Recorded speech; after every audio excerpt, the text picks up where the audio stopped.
A segunda lição desse texto é: o que uma tempestade nos revela? O que uma catástrofe nos mostra? É muito forte o texto. De repente, uma violenta tempestade abateu-se sobre o mar, de forma que as ondas inundavam o barco. Os discípulos foram acordados porque Jesus dormia, e eles clamavam: Senhor, salva-nos. Era um grande SOS dos discípulos dizendo: salva-nos, vamos morrer. O que uma tempestade me revela? O que uma tempestade te revela? Catástrofes exageram, amplificam a fragilidade humana, é isso. Catástrofes fazem todas as prioridades sumirem, caírem por terra. Já parou para pensar nisso? Naquele momento, na segunda-feira, em Petrópolis, na terça-feira de manhã, tinha gente pensando na conta bancária, tinha gente pensando nos problemas, tinha gente pensando no estoque, tinha gente pensando nisso, naquilo. De repente, terça-feira à tarde, tudo muda, tudo muda. E todo o foco da atenção se volta para a sobrevivência. A catástrofe, ela tira qualquer coisa que não é vital do foco, e a gente passa a clamar por sobrevivência.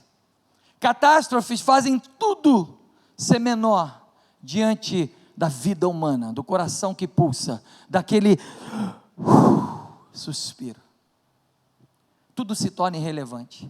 A sobrevivência passa a ser o alvo. Eu tenho um amigo, pastor, líder de um grande centro de treinamento missionário, uma pessoa extremamente bem sucedida, extremamente ocupada, uma pessoa com a sua agenda, tem um centro chamado Informe em Teresópolis e treina milhares de pessoas. O nome dele é César, é o presidente desse centro, um homem muito ativo, muito atuante, que influencia muitas vidas.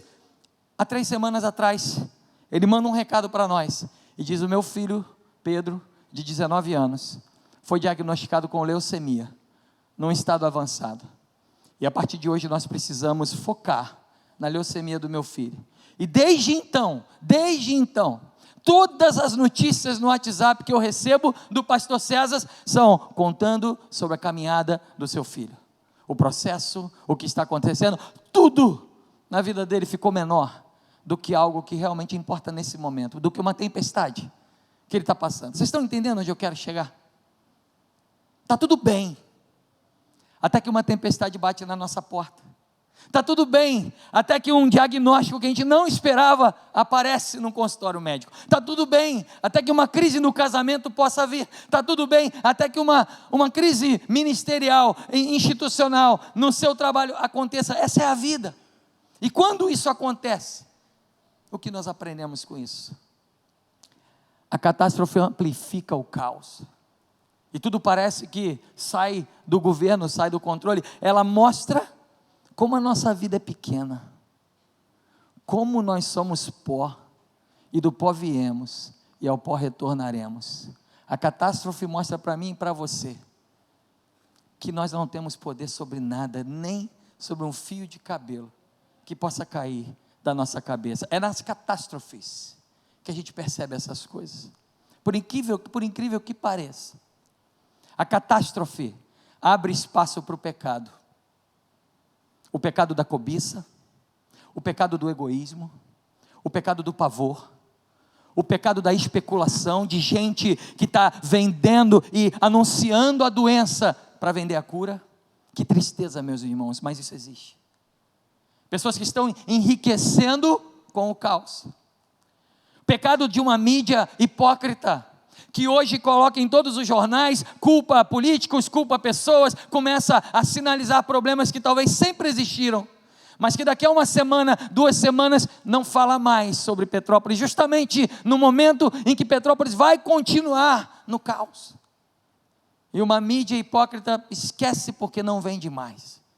A catástrofe dá lugar para o pecado, dá lugar para que a gente revele o melhor e o pior de nós. A catástrofe mostra para nós quem nós somos de verdade. Pessoas querendo se dar bem em cima de outras, mas a catástrofe também mostra a solidariedade. Meus irmãos, desde quinta-feira eu tenho chegado aqui na igreja, E toda vez que eu chego ali na frente da tenda, eu louvo ao Senhor pelas pilhas de água, de alimento, de roupa, de mantimentos, que cada um de nós, cada um de vocês está solidariamente doando para essa catástrofe que está acontecendo agora. Eu olho aquilo ali e falo, esse é o povo de Deus, sendo o povo de Deus, entendendo quem é Deus e querendo viver as misericórdias do Senhor. Aleluia. É isso que uma catástrofe mostra.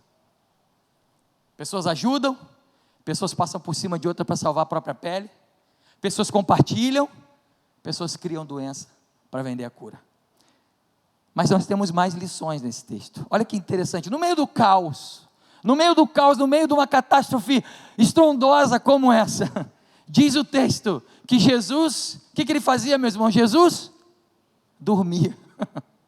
Jesus dormia. Que coisa louca. Por isso que eu acho que toda a história da Bíblia tem que virar um filme, pelo menos na Netflix, toda, porque não é normal, não é uma coisa, quando você começa a ler e começa a ver os detalhes, você fala, gente, isso aqui é loucura.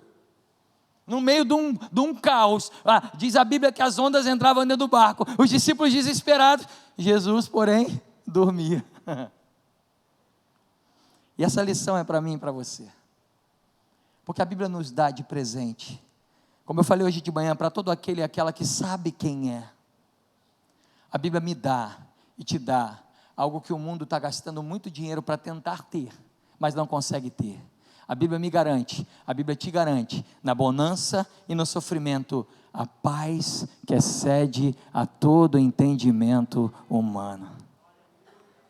A Bíblia diz para mim e para você, ela não diz para mim e para você, que você vai se converter e o mundo vai ficar um mar de rosa, e a tua vida vai ser Alice no País das Maravilhas, não, mas ela diz que se você está no mundo onde há sofrimentos, tenha um bom ânimo. Pastor Rogério pregou aqui algo magistral. Se você não estava aqui, vá no YouTube, assista a pregação do Pastor Rogério sobre a real alegria, aquilo que nós entendemos ser alegria, quando nós olhamos a Bíblia dizendo que no mundo nós teremos aflições, logo depois o texto diz, animem-se, tenham bom ânimo. A paz que excede a todo entendimento humano. Tem gente gastando muito dinheiro para ter paz. Uma paz hipócrita, uma paz egoísta, uma paz individualista, simulando, colocando câmeras de segurança para ter paz. Pagando pensões para ter paz. Pagando disputas judiciais para ter paz. E a Bíblia diz para mim e para você, que enquanto a catástrofe está acontecendo, Jesus não é irresponsável, mas ele dormia, porque a paz que excede a todo entendimento humano, habita no coração daquele e daquela que seguem o Mestre, aleluia. Meu pai foi um dos pastores que mais inspirou a minha vida, tem sido, tantos testemunhos, tantas coisas lindas, que eu olho e falo, Jesus, que homem de Deus. Meu pai foi pastor perto da terra do pastor Clóvis, foi pastor em Nilópolis, e em Nilópolis ele era pastor de uma igreja. Ele contou para mim uma vez, contou lá na igreja algumas vezes, que uma mulher ia toda manhã para o culto da igreja, e o seu marido era chefe de um terreiro de Umbanda, e o marido dela fazia questão, por ser uma pessoa muito educada, muito bem instruída, ele levava a esposa na igreja, ia para o centro, para o terreiro de Umbanda, vivia as coisas dele, e no final do culto ele ia lá e buscava a moça na igreja, a sua esposa na igreja. Normalmente ela ficava esperando ele lá, porque o culto já tinha acabado, era assim, todo santo domingo.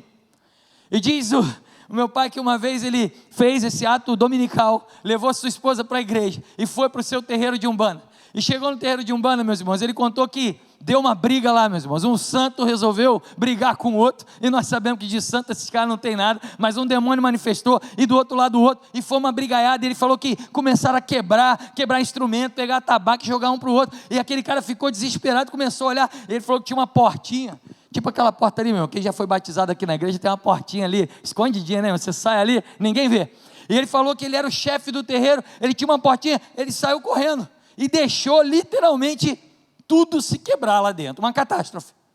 Mas nisso, ele saiu mais cedo. E quando ele saiu mais cedo, ele falou, vou buscar a minha esposa, eu nunca fui nesse culto dos crentes, vou chegar lá e vou fazer uma surpresa para ela. Sabe o que aconteceu, meus irmãos? Quando ele chegou, quando ele pisou na igreja, no templo, ele botou a cabeça na porta do templo, meu pai estava impetrando a bênção.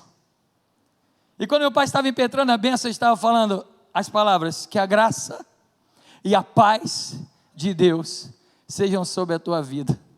E meus irmãos, para que muitos de nós acham que é um ato religioso, uma impetração de bênção, que é, para eu me sentir bem, para aquele homem que estava saindo do meio de um caos, de uma brigaiada danada, bastaram 2 palavras: que a graça e a paz do Senhor Jesus sejam com você, para ele cair de joelhos na porta da igreja e falar: o lugar da onde eu vim, os deuses que eu sirvo, tem tudo menos paz, e nessa igreja eu encontro a paz, assim que eu chego. E vem ele no final do culto, se rende aos pés do Senhor, se ajoelha no altar, e o culto que ia acabar, continuou, e foi uma festa danada, porque mais um pecador foi resgatado pelo Espírito Santo de Deus. Aleluia.